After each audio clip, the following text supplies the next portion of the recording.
Hello guys, welcome back to another video. In this video I'll show you step by step how to zoom in on your iPhone screen.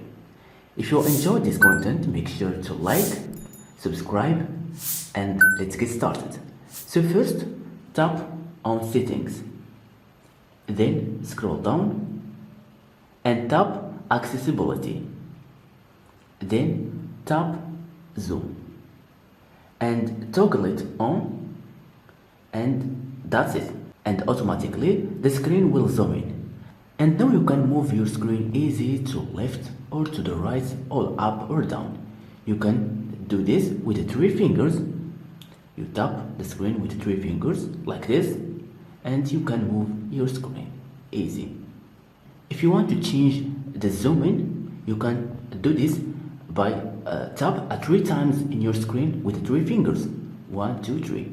Perfect. And here you can change the zooming of your screen.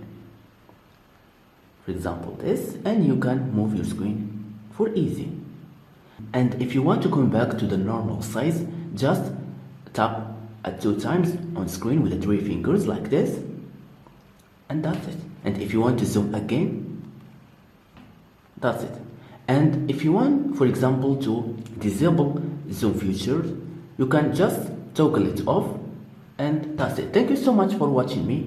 If you found this video helpful, please give a thumbs up and don't forget to subscribe, and see you to the next video.